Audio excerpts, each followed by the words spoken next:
We begin with the latest on an out-of-control wildfire burning in Peachland. Tactical evacuations are underway. It started earlier this afternoon, believed to have been sparked by a vehicle fire. Klaudia Van Emmerik joins us with more. And Klaudia, it has also prompted the closure of Highway 97 in both directions.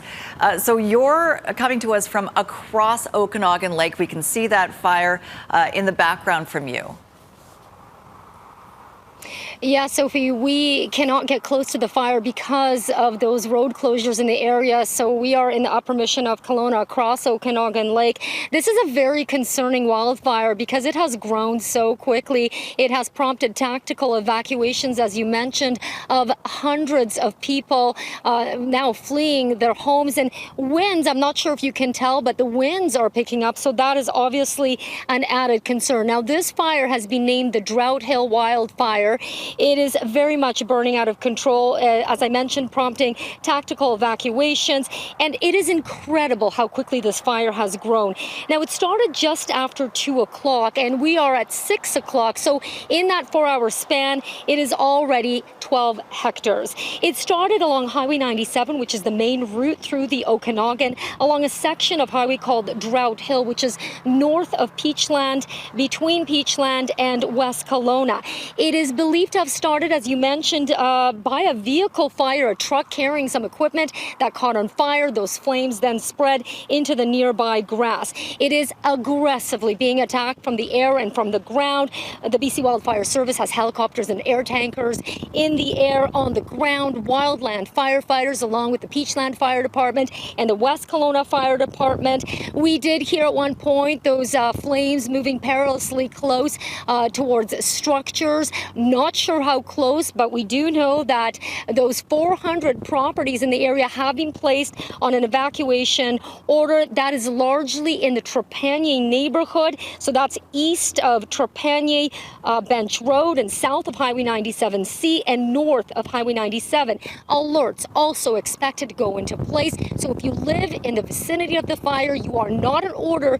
You must be ready to flee at a moment's notice because, of course, we are not sure what is going to develop with this fire. Now, RCMP urging people to stay away from the area, and that includes boaters because, of course, the helicopters need to pick up water from the lake. 2 muster stations have been set up for people who have been fleeing from their homes. If you are on the north side of the wildfire, you're asked to go to Royal LePage Place in West Kelowna. That is on Cameron Avenue. And if you are on the south side of the fire, you can go to the Peachland Community Center. I also have to leave my home. I left my home because it's very near. What I could see is that they're heavily on it with some helicopters, and they're also putting on some retardant. And that's as far as I could see and know. All the information will now come directly from courtemergency.ca. So, we are asking all Peachlanders to come down to Beach Avenue, 6th Street. At the community center, we have set up an emergency center here. Klaudia, it's a pretty busy area, especially at the height of summer. What can you tell us about those highway closures and detours? Oh, yes. I mean, the road, the main route, Highway 97, always very busy, and especially, as you mentioned, during this time of year. So Highway 97, that main route, is closed in both directions at that fire site, so people must be aware of that. And Highway 97C, which is commonly referred to as the Okanagan Connector, also closed, and that's between the turnoff in West Kelowna onto the connector and McKinnon Road. If you need to get across the Okanagan between the north and south, your detour option is via the 2014 Service Road, which can be accessed off of Highway 33. We are keeping a very close eye on this emergency situation.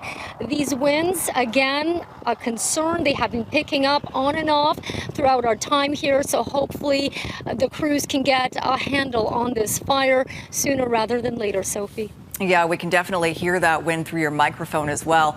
Thanks for that, Klaudia. We'll keep touching base with you on what develops in the Peachland fire.